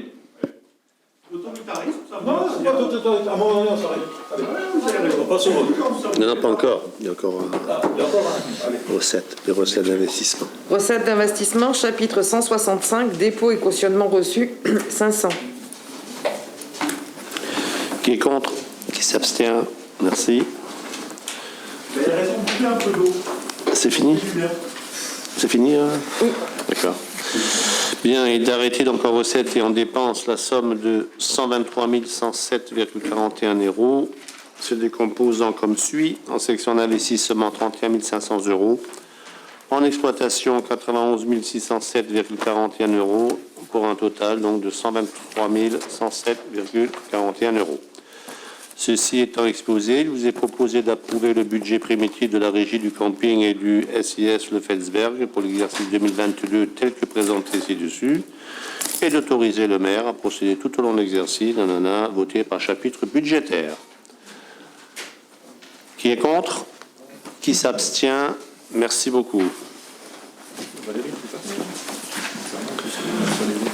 Donc, Bien, M. Loer, vous gardez la parole pour le point numéro 4. Oui, en attendant, on va faire passer un parapheur en fait pour signer les éléments donc du budget à chaque personne présente. Donc je vais poursuivre avec la procédure budgétaire et comptable des rattachements des charges à l'exercice. C'est ça? Allez, c'est parti. Donc, l'instruction budgétaire et comptable M14 rend obligatoire pour les sommes de plus de 3 500 habitants la procédure, pour les communes, de plus de 3 500 habitants, la procédure des rattachements des charges et des produits de fonctionnement. Le conseil municipal est invité chaque année à se prononcer sur les modalités de cette procédure. Cette procédure consiste à intégrer dans le résultat annuel toutes les charges correspondant à des services faits et tous les produits correspondant à des produits acquis au cours de l'exercice considéré qui n'ont pas pu être comptabilisés en raison d'un manque de pièces justificatives. En faisant apparaître dans le résultat de l'exercice donné les charges et produits qui s'y rapportent, les rattachements garantissent une image fidèle et sincère du résultat. Par souci d'efficacité, l'instruction accepte que le principe puisse faire l'objet d'aménagements lorsque les charges et produits à rattacher ne sont pas susceptibles d'avoir une incidence significative sur le résultat de l'exercice. Toutefois, il importe de conserver chaque année une procédure identique pour ne pas nuire à la lisibilité des comptes, conformément au principe de permanence des méthodes comptables. Par ailleurs, certaines charges ne sont pas susceptibles d'avoir une incidence significative sur le résultat compte tenu de leur nature récurrente, cyclique et répétitive, telles que les fluides, en l'exemple eau, gaz, électricité, chauffage, combustible, téléphonie. Aussi, il semble opportun de ne pas procéder au rattachement de ces dépenses. Aussi, afin d'optimiser le coût de gestion administrative et comptable des rattachements, il vous est proposé de fixer par la présente délibération le seuil des rattachements de charges. Ceci étant exposé, donc il vous est proposé, 1, de fixer le seuil des rattachements des charges à 500 € et 2, de dire que les dépenses récurrentes, cycliques et répétitives ne feront pas l'objet de rattachement. Je soumets au vote s'il n'y a pas de questions. Qui est contre? Qui s'abstient? Merci. Merci Pascal. Point numéro 5 qui est l'attribution de subventions à l'amicale du personnel. Donc c'est la subvention pour 2022. L'amicale du personnel dont je pense qu'on n'a pas besoin de retracer un petit peu ce qu'elle fait. Dans les grandes lignes, l'amicale du personnel permet la participation aux chèques vacances, la participation en remise des médailles les départs en retraite, les cadeaux pour les mariages, les naissances, ainsi que l'organisation d'autres activités. Donc, pour l'année 2022, l'amicale souhaite, nous demande une subvention de 177 000 euros. Voilà. Et donc, cette subvention, elle est diminuée par rapport à celle de l'année précédente de 30 000 euros. Pourquoi elle est diminuée? Simplement que l'année... qu'ils ont un excédent de fonctionnement parce que simplement le fonctionnement n'a pas été normal pour les années Covid. Donc c'est une association raisonnable et elle dit on a moins fonctionné, donc on vous demande moins de subventions, ce que j'apprécie. Donc ils ont eu donc là on a voté ici au mois de décembre, je crois, hein, c'était au mois de décembre, oui, une avance de 50% de la subvention de l'année précédente, l'avance s'élève à 103 500 euros. Et ce qui nous reste à verser donc aujourd'hui, sur les 177 000 euros demandés, il nous reste à verser la subvention de 73 500 euros. Est-ce qu'il y a des questions? S'il n'y a pas de questions, je soumets aux voix. Qui est contre? Abstention? Merci. Point suivant, point numéro 6, avec le renouvellement du chantier d'insertion ASBH. Et Madame Muller, vous avez la parole. Merci, Monsieur le maire. Donc, on parle là du renouvellement du chantier d'insertion. Donc, pour rappel, il a été créé le 16 juin 2021. Donc, la création sur ce chantier repose sur 2 domaines professionnels, à la fois ceux liés du bâtiment et ceux liés à l'environnement. La façon de travailler, c'est en lien direct avec les services de la ville et les projets qui ont été réalisés depuis le mois de juin, c'est le local de la Croix-Rouge, Primaire Carrière, local de Secours Populaire, location de la protection civile, local de la protection civile, maison des associations, gymnase du Vennec, bureau foyer du Vennec. Alors tous ces travaux sont encadrés par Monsieur Lipski, qui est le tuteur technique du chantier, et il veille régulièrement à la bonne réalisation des travaux.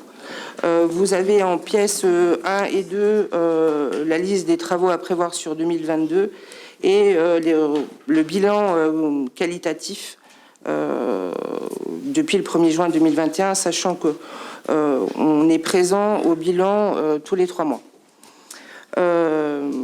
Les conditions de renouvellement sur le chantier, je l'avais dit lors de l'ouverture de ce chantier-là, on est très attentif à que ça ne soit pas de l'occupationnel. En conséquence, il vous est proposé, en accord avec la commission emploi-insertion, de reconduire le chantier jusqu'à décembre 2022 et d'approuver l'attribution d'une subvention de 51 000 euros à l'association SBH, et à noter que la ville met à disposition à titre gratuit et qui est donc valorisé à 11 000 euros le local du foyer des aviculteurs. Les crédits nécessaires sont inscrits au budget 2022. Oui, ça connaît. Pardon.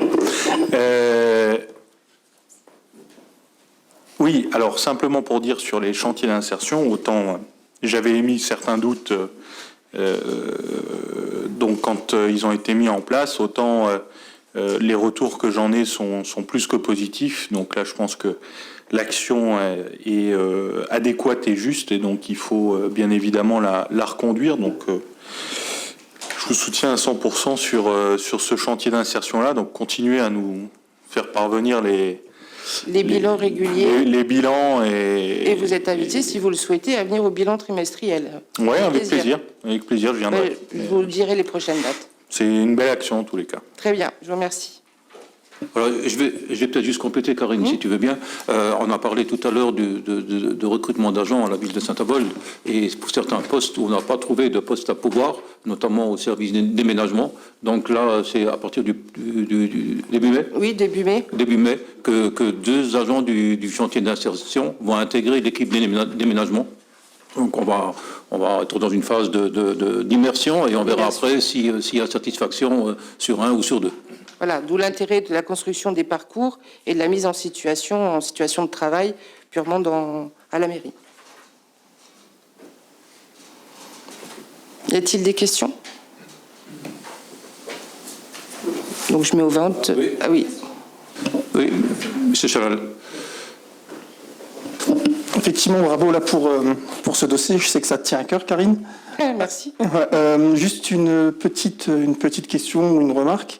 En termes de parité, est-ce qu'il y a quelque chose qui est prévu Alors, effectivement, c'est quand même une difficulté. Hein. Comme tu as vu, les métiers exercés. Alors, on a eu des femmes. Malheureusement, les femmes sur les espaces verts, les 2 expérimentations qu'on a fait pour d'autres raisons, même pas de conditions physiques ou quoi que ce soit. Hein. C'était vraiment des conditions plutôt sociales qui n'ont pas permis de les faire perdurer sur le chantier. Mais on est attentif à ça avec nos partenaires, Mission Locale, Pôle Emploi et les autres acteurs sociaux du territoire. Donc je soumets au vote qui est contre, qui s'abstient. Merci. Merci Madame Muller. Point suivant. Compte rendu des décisions prises par le maire dans le cadre des articles 21, 22, 22 et 21, 22, 23 du Code général des collectivités. Alors, c'est le point 7. Alors, je ne vais pas vous lire toute la délibération et tous les tableaux, hein, donc vous voyez, il n'y a pas de vote, hein, c'est juste pour information et si vous avez des questions. Donc, en numéro 1, vous avez la liste des opérations funéraires. En 2, le renonciation du droit de préemption. Alors, je parle de quelque chose. Voilà. Je vous paie le 3. Le 3, il est là. En 3, les contrats divers. Donc. Et en 4, l'ensemble des marchés à procédure adaptée. Pardon. Voilà. Vous avez des questions sur ces points-là? Bien. Donc, c'était à titre d'information. Il n'y a pas de vote. Point suivant, point numéro 8, qui est la création du conseil participatif des jeunes naboriens. Et Madame Bettinger, vous avez la parole. Merci, Monsieur le maire. Selon l'article L. 2143-2 du Code général des collectivités territoriales, le conseil municipal peut créer des comités consultatifs sur tout problème d'intérêt communal. Ces comités peuvent être consultés par le maire sur toute question ou projet intéressant les services publics et équipements de proximité. Ils peuvent par ailleurs transmettre au maire toute proposition concernant tout problème d'intérêt communal pour lesquels ils ont été institués. C'est dans ce cadre que Monsieur le maire souhaite la création d'un conseil participatif des jeunes naboriens, CPJN, instance de démocratie participative qui permet aux jeunes naboriens d'être associés à la définition et à la mise en œuvre des politiques de la ville. Cette initiative permet l'expression de la jeunesse, favorise la vie démocratique et s'inscrit dans le désir d'ouvrir le champ de l'engagement des jeunes dans les actions citoyennes et solidaires. Ce comité concerne 14 jeunes de 15 à 21 ans, répartis à parité hommes-femmes. Les membres du CPJN sont élus sur la base du bénévolat pour un mandat de 2 ans en année scolaire. Dans le cas d'un nombre supérieur à 14 candidatures, un tirage au sort sera organisé par la Commission de démocratie participative afin de déterminer les membres élus. Le CPJN a pour rôle d'associer les jeunes de Saint-Avold à l'élaboration des projets politiques de la collectivité, d'éclairer la collectivité dans les décisions de mise en œuvre de projets de manière à mieux prendre en compte les besoins et les attentes des jeunes, d'aider la collectivité à innover et à imaginer les solutions pour améliorer les services publics. C'est dans ce cadre que les membres du CPJN se réunissent en séance plénière au moins 2 fois par an en salle du conseil municipal. Un groupe de travail peut être constitué sur saisine par l'exécutif municipal. Le fonctionnement du CPJN est encadré par un règlement, qui est d'ailleurs pour avis favorable des commissions démocratiques participatives et des finances. Il est soumis à votre approbation. La création du conseil participatif des jeunes naboriens, le règlement ci-affaire qui précise le rôle des missions du CPJN, les modalités de candidature des membres et leurs engagements, ses compétences, son fonctionnement, ses moyens d'action et les engagements de la ville. Les dépenses portant sur le fonctionnement de ce conseil participatif seront imputées sur les crédits affectés à la vie associative fonction 0215. Y a-t-il des questions? Oui. On passe. Madame Muller. Alors, c'est pas vraiment une question, mais c'est, je profite de ton point. Tu remercieras le CMJ pour leur visite ce matin au forum de la sécurité qui a eu lieu ce matin. Avec grand plaisir, merci. Alors, on peut passer au vote. Monsieur Atman, il y a une question. Quand même. Une remarque. Non, tout ce qui peut favoriser la participation de la jeunesse, j'y suis bien évidemment favorable. Donc c'est une bonne initiative sur le fond. J'aurais souhaité effectivement qu'on puisse ouvrir encore plus ce CPJN, puisque dans les établissements qu'on vise et sur la tranche d'âge sur laquelle on vise, forcément il y a des jeunes qui ne sont pas naboriens, qui sont pourtant usagers de la ville, qui pourraient aussi ou qui auraient pu souhaiter y participer. Donc ça c'est un premier point de remarque, mais je trouve l'initiative globalement très positive. Et deuxième chose sur le budget. Alors j'ai vu, et c'était pas mal d'avoir un budget prévisionnel donc sur l'exercice de cette chose. Je pense que ça pourrait être bien sur un certain nombre d'actions de ce type. Et moi, peut-être la piste de réflexion que je vous fais, c'est pour ces CMJ et pour ce CPJN, avoir peut-être une petite enveloppe comme un petit budget participatif. À hauteur, ça peut être, je sais pas moi, 5 000 € par an, 10 000 € par an, pour des actions que les jeunes souhaiteraient eux-mêmes entreprendre. Je pense que voilà, dans une enveloppe réduite et raisonnable, on pourrait se le permettre. Et puis, c'est des choses qu'on pourrait aussi inclure dans un budget primitif, du moins, dans un budget prévisionnel de ce type. Voilà. Alors déjà, je voudrais juste répondre à votre première remarque. On ne voulait pas se substituer à l'agglomération. Donc, c'est pour ça qu'on choisit que les jeunes de Saint-Avold. Après, le budget, il est sur 2 ans. Hein. C'est pas un budget c'est le budget pour tout le mandat. Pour le budget qui apparaît pas clairement du Conseil municipal des jeunes, effectivement, sur les lignes budgétaires du service, il y a bien une ligne budget pour le Conseil municipal des jeunes. Tout à fait. Elle existe. D'ailleurs, on a prévu de faire une sortie avec eux, sortie politique. On ne sait pas encore exactement au Parlement, quelque chose comme ça, mais c'est prévu dans le budget. Hein. Alors, juste ce que je voulais dire par rapport à ça, pour bien être compris, mais l'idée c'était plutôt là, en dehors du fonctionnement, je dirais, de ces organismes-là, que ce soit le CPJN ou le CMJ, d'attribuer une petite somme aux jeunes pour qu'ils puissent mener des projets. Alors quand je dis mener des projets, je sais pas, si le jeune trouve qu'il faut installer, vous savez, des petits bonhommes, un passage piéton pour faire de la prévention sécurité routière, ils pourraient très bien décider de le faire eux-mêmes. Et proposer au conseil municipal de valider cet engagement budgétaire où, je sais qu'aujourd'hui l'écologie c'est une thématique sur le fait de planter des arbres, des choses comme ça. Ça pourrait être une chose qu'ils entreprendraient sur leur propre petit budget. C'est aussi les responsabiliser quelque part. Donc voilà, c'est une idée comme ça. Non, mais c'est une bonne idée, mais c'est bien dans ce sens-là. Lors de l'installation du conseil municipal des jeunes, que je leur ai donné l'orientation en leur disant je souhaite que entre guillemets des grands projets, mais que des projets de tout type soient à leur initiative et nous soient proposés ici au conseil municipal. Et que ce soit même le président ou un vice-président ou un conseiller des jeunes qui viennent le présenter. Et à partir de ce moment-là, ça va sur le budget du service concerné. Ça ira sur le budget. Mais l'appel est bien lancé. Et ils ont, j'espère, parce que je l'avais déjà lancé il y a quelques années, mais bon, et ça s'est pas orienté comme ça, mais je leur ai dit, vous êtes là pour représenter les jeunes et pour faire quelque chose. Et c'est l'occasion de laisser une trace en disant plus tard, voilà, ça a été fait parce que j'étais au conseil municipal des jeunes et on était à cette initiative. En fait, le dernier conseil municipal des jeunes, c'est vrai que du coup, ils n'ont pas eu de chance, ils ont eu le Covid, quoi. Bon, ils ont quand même réussi à faire quelques belles actions. Je parle de la journée de l'environnement et tout ça. Et là, au mois de juin, ils vont s'associer à la MJC pour faire un truc e-game, là, un tournoi e-game. Et va y avoir un projet fait avec un jeune du CMJ qui est de l'IEM et ils vont faire un projet sur l'handicap et tout ça. C'est en cours. Voilà. On peut passer au... Oui, juste, je voudrais compléter. Aujourd'hui, sur nos aires de jeu et nos city-stades, on a énormément de travail à faire. Je crois sur les 17 city-stades, il y en a 3 qui sont acceptables. Certains deviennent même dangereux. Je ne vous parle pas des aires de jeu, certaines aires, on a dû les démonter.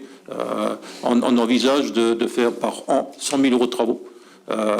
Et ce qui peut, et peut-être que les nouveaux city-stades, entre guillemets, c'est plus les city-stades qu'on a connus dans le temps, qui existent aujourd'hui, qui ont été construits il y a 10-15 ans, et que peut-être que d'un des projets de ces groupes de jeunes, on va sortir une forme nouvelle de ce qui existe et un beau projet. En tout cas, moi, je le souhaite. On peut passer au vote ou pas? C'est bon? Alors, qui est contre? Qui s'abstient? Merci. Merci Monique. Point suivant, l'attribution d'une subvention exceptionnelle à l'association l'ACL de Huchet pour un bel événement.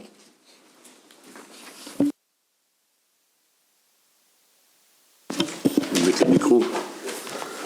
Le quartier Émile Huchet de Saint-Avold marque le 70e anniversaire de sa création sous la forme d'un événement festif à l'initiative du comité de quartier et en partenariat avec les associations du quartier. Cet événement, organisé le 6 au 8 mai 2022, est articulé autour de diverses manifestations.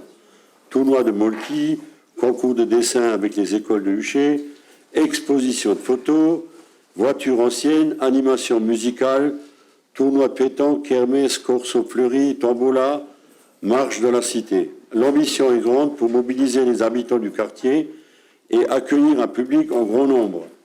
L'association culturelle et loisirs de Huchet, l'ACL Huchet, porte et coordonne cette initiative. Cet événement requiert des fonds afin d'engager les dépenses liées aux prestations et aux achats nécessaires au bon fonctionnement de diverses actions proposées.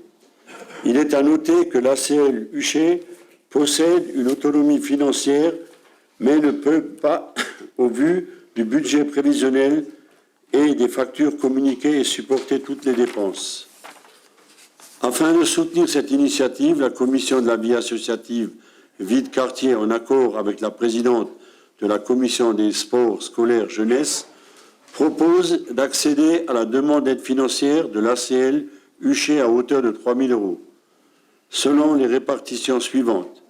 2 000 € sur les crédits affectés à la vie associative, imputation budgétaire au chapitre 65-65-74, 1 000 € sur les crédits affectés au service des sports, imputation budgétaire 65-65-74. Il est précisé que cette aide financière sera versée sur présentation des factures acquittées. Il est demandé aux membres du conseil municipal l'approbation du versement de la subvention exceptionnelle de 3 000 € à l'ACL Huchet, selon la déclinaison présentée précédemment. Y a-t-il des questions? Non, pas de questions, c'est très bien. Ah. Alors on passe au vote. Qui est contre? Qui s'abstient? C'est bon. Merci M. Godic. Point suivant, vie associative toujours, avec l'attribution d'une subvention exceptionnelle à l'association Une Rose, un Espoir. Madame Klein, vous avez la parole. Merci, Monsieur le maire. Chaque année, le dernier week-end du mois d'avril, des motards de l'association Une Rose, un Espoir, dont le siège est à Saint-Avold, se mobilisent à participer à une grande collecte de fonds au profit de la lutte contre le cancer. Le cortège parcourt les villes et villages et vont de porte à porte en proposant une rose en échange d'un don minimum de 2 €. Cet élan de solidarité est remarquable et nécessite un financement à hauteur de 9 000 € qui concerne les 10 000 roses emballées achetées et les frais annexes de publicité, boissons et repas. Le lieu de rassemblement est à Saint-Avold, au complexe sportif de Brac. Afin de soutenir cette initiative, la commission vie associative et vie des quartiers propose d'accéder à la demande de subvention de l'association et soumet à votre approbation l'octroi à titre exceptionnel d'une aide financière à hauteur de 2 000 €. Celle-ci sera versée sur présentation de justificatif. Les crédits disponibles sont inscrits au budget primitif 2022 selon l'imputation budgétaire chapitre 65/334, article 65-74. Y a-t-il des questions? On passe au vote. Qui est contre? Qui s'abstient? Merci. Merci Christine. Point suivant, qui concerne le foncier, avec la signature d'une convention avec la société française Radiotéléphonie SFR pour l'installation d'un relais de téléphonie. Monsieur Idirim, vous avez la parole. Merci Monsieur le maire. Donc il s'agit en fait d'une antenne relais. Donc SFR envisage l'installation de dispositifs d'antenne et d'équipements techniques reliés à des réseaux de télécommunications sur le territoire de la commune. Donc pour cela, ils nous ont demandé une surface d'environ 50 mètres carrés à détacher de la parcelle communale cadastrée, section 57, numéro 52. Il s'agit d'un terrain pas loin de Tyrol. Donc c'est à l'entrée de Tyrol. Et donc SFR nous avait proposé un loyer d'abord dans un premier temps de 3 500 € qu'on avait refusé. Et donc ils ont monté l'offre à 7 000 €. Si c'est que SFR qui utilise cette antenne, c'est 7 000. S'il y a 2 opérateurs, ça serait 10 000. Et s'il y a 3 opérateurs, ça serait 13 000 € annuels. Donc pour formaliser cet accord, il convient de signer la convention avec la société en question. Cela a été passé donc en commission opération immobilière foncier. Y a-t-il des questions ou des remarques? Moi, j'ai une remarque. J'ai une remarque. Bon, on parle d'un secteur de la ville, mais il faudrait bien qu'on s'occupe de Dourdal un jour. Hein, au Dourdal, où il y a des zones blanches, où c'est très très compliqué Alors, il y a des opérateurs qui passent pas du tout. Et il y a un opérateur, il faut vraiment être parfois un point bien précis. Donc ces opérateurs, c'est bien beau s'ils viennent dans des secteurs un peu densifiés, mais il faut qu'ils couvrent le reste du territoire et on va se tourner rapidement vers eux pour qu'ils pensent aux personnes de Dourdal. Alors je vais répondre parce que je vous ai écouté. Là j'ai dans la main la consultation citoyenne que vous m'avez demandé. Elle sera distribuée samedi dans les boîtes aux lettres et puis je reviendrai vers vous la semaine prochaine pour vous donner les résultats de la consultation. Ok, s'il n'y a pas de... Vous voyez, M. Tenin, on consulte les personnes. Oui, par le comité de quartier, oui, qui font le relais. Mais c'est bien, il n'y a pas de problème. Et je le rappelle d'ailleurs, il y avait une consultation à l'époque des habitants de Dourdal, Monique, je dis pas de bêtises, qui avait refusé l'antenne. C'était jadis naguère, il y avait Jadis naguère, mais... Il y avait des gens de Dourdal, si on est un peu gaulois à Dourdal, donc ils étaient un peu réac, mais maintenant c'est les premiers à râler qu'ils n'ont pas de réseau. Tant que vous n'êtes pas gaulois réfractaire, tout va bien. Merci. Donc il n'y avait pas d'autres questions, pas d'autres remarques. Alors je soumets au vote, s'il vous plaît. Qui est contre? Qui s'abstient? Merci. Merci, Émile. Tu gardes la parole pour le point suivant, qui est l'acquisition de propriétés appartenant à la régie Énergis. Merci, monsieur le maire. Dans le cadre du transfert de la compétence eau assainissement à la CASAS, il y a lieu d'acquérir des biens appartenant à la régie municipale Énergis, nécessaires à la gestion de ce service public afin de les mettre à disposition de la CASAS. Donc il s'agit des biens que vous trouverez dans le tableau. Je ne vais pas vous citer tous les biens, mais c'est surtout des biens immeubles qui appartiennent jusqu'à présent à Énergis, qu'on va récupérer pour l'euro symbolique. Pourquoi? Parce que la compétence eau assainissement est transférée à l'agglo, et donc on va garder nos biens et que nous mettrons à disposition de la CASAS. Voilà, donc s'il y a des questions ou des remarques, sinon je soumets au vote. Qui est contre? Qui s'abstient? Merci. Bien, point suivant, point numéro 13, avec la régularisation foncière et acquisition de plusieurs délaissés appartenant à Vivest. Monsieur Jérémy Lazo. Merci, monsieur le maire. La société Vivest souhaite céder à la commune, à l'euro symbolique, plusieurs délaissés à titre de régularisation foncière. Il s'agit des parcelles suivantes que vous avez en liste. Donc, suite à la commission foncière opération immobilière et des finances, on vous propose d'acquérir pour le compte de la ville les parcelles visées ci-dessus et de les classer dans le domaine public communal. De fixer le prix d'acquisition à l'euro symbolique, sachant que les frais d'acte seront supportés par la commune, d'autoriser monsieur le maire à signer l'acte de vente, à intervenir et de le charger de l'exécution de la présente délibération. De payer le prix aussitôt après l'accomplissement des formalités de publicité foncière au service de la publicité foncière compétent et après remise d'une copie authentique portant mention de cette publicité et au vu du certificat de notaire prévu à l'annexe 1 de l'article 1617-19 du Code général des collectivités territoriales, sachant que les crédits nécessaires sont à prévoir au chapitre 822-21-12 du budget primitif 2022. Punaise, ça en fait de la lecture. Avez-vous des questions, des remarques? Alors, juste à titre d'information, ça a été voté Cette opération, ça a été voté en 2015. Donc c'est une régularisation. Voilà. S'il n'y a pas de questions, il n'y a pas de remarques, je soumets au vote. Qui est contre? Qui s'abstient? Merci. Merci, 8. Point suivant, on reste sur le même Juste domaine. une petite remarque, monsieur le Oui. maire, concernant Vivest.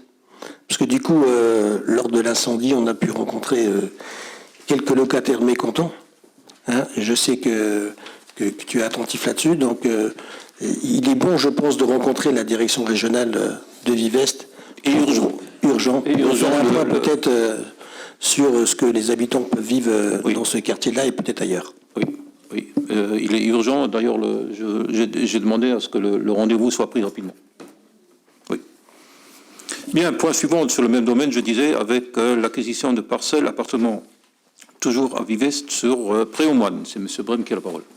Monsieur le maire, par délibération du 4 avril 2017, point numéro 5, l'Assemblée délibérante a autorisé l'acquisition d'une emprise d'environ 3 arts sur réserve d'arpentage, formant des places de stationnement rue du Pré-aux-Moines, à détacher des parcelles d'origine cadastrées section 19, numéro 554, d'une contenance de 59 arts, 30 centiards, appartenant à Neolia Lorraine, et section 19, numéro 159, du contenance de 87 arts, 70 centiards, appartenant à l'OJS. Le juge du livre foncier imposant aux communes d'inscrire dans leur délibération la dénomination exacte des parcelles cédées. Votre commission foncier opération immobilière vous propose de préciser que suite à l'arpentage numéro 43-41K dressé par le cabinet Gell et Fuchs le 7 décembre 2021, les parcelles acquises par la commune sont les suivantes. Bande Saint-Avold, section 19, numéro 10-24, 2 arts 65 centiards, section numéro 19, section 19, numéro 1027, 0 art 28 centiards, total 2 arts 93 centiards. De préciser que les dites parcelles sont cédées à l'euro symbolique par la société dénommée Vivest, représentée par son directeur général, M. Jean-Pierre Reynaud, dont le siège social est situé 15 Saint-Ami à Metz, 57 000, qui résulte de la fusion de Neolia Lorraine avec l'OJS, puis d'une fusion avec la société Lorraine Habitat. Le conseil municipal est invité à prendre acte des modifications subvisées. Bon, il n'y a pas de vote. Y a-t-il des questions? Moi, je vais quand même apporter une remarque. Comme tu étais là à la commission, on était plutôt défavorable à ce que ce soit la commune qui vienne acquérir ces parcelles, parce que bon, derrière, il y a l'entretien, il faut faire le salage si nécessaire et tout ça. Mais bon, c'était une délibération de 2017. Donc on ne pouvait pas, c'est le créateur de droit, donc on était obligé d'accepter. Voilà, c'est tout. Ok. Merci. Humit, c'est les amis de Jean-Claude qui ont voté ça à l'époque.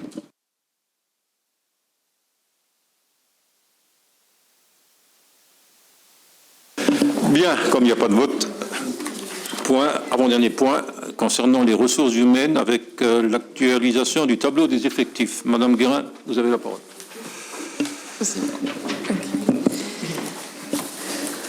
Merci, monsieur le maire.